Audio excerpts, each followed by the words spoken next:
கிறிஸ்துவுக்குள் அன்பான கர்த்தருடைய பிள்ளைகளே, உங்கள் யாவரையும் ஆண்டவராகிய இயேசு கிறிஸ்துவின் ஈடு இணையற்ற பரிசுத்த நாமத்தினால் உங்களை ஆசீர்வதிக்கின்றேன், வாழ்த்துகின்றேன்.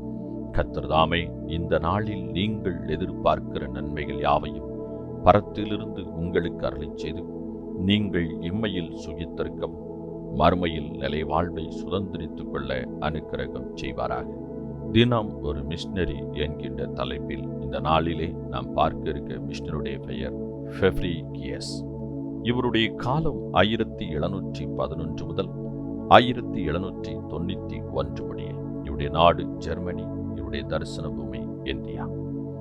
வாழ்க்கையில் வரும் வேதனைகளும் சோதனைகளும் நம்மை உறுதி உள்ளவர்களாக மாறச் செய்கின்றன.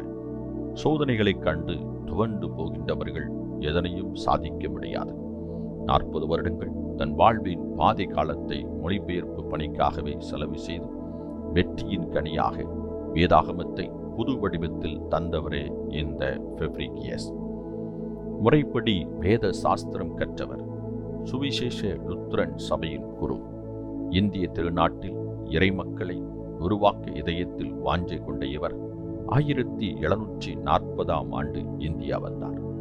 மிஷனரி சுழற்சி அவர்களின் பணியை பொறுப்புடன் ஏற்று சிறப்புடன் செய்தார். இவர் நேரத்தை வீணாக்காதவர், சிக்கன வாழ்க்கை நடத்தியவர், எபிரேய மொழியிலும் தமிழ் மொழியிலும் புலமை பெற்றவர். பல இடையூறுகளின் மத்தியில் 1772 ஆண்டு ஒத்த வாக்கிய குறிப்புகளுடன் தமிழ் வேதாகமத்தை வெளியிட்டார். இவர் மொழிபெயர்த்து வெளியிட்ட ஞான பாடல்கள் இன்றும் திருச்சபைகளில் பாடப்படுகின்றன.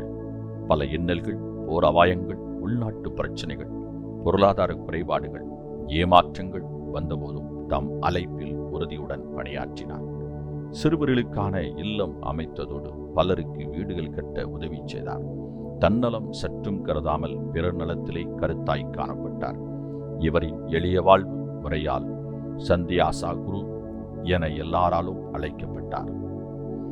வசதி வாய்ப்பற்ற நாட்களில் பெரும்பணிகளை ஆற்றிய திருமகன் 1791 ஆண்டு இதே நாள் ஜனவரி 22 இப்புவியனில் ஓய்வு பெற்றார். பிரியமானவர்களே, உபத்திரவங்கள் வரும்போது கிறிஸ்துவின் மேல் உள்ள பற்று எப்படி உள்ளது?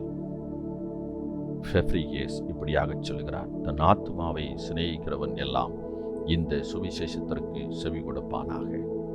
பிரியமானவர்களே, இந்த ஃபெப்ரிகியஸ் உடைய ஊழியம் மகத்தான மகிமையான கனம் நிறைந்த ஒரு ஊழியம்.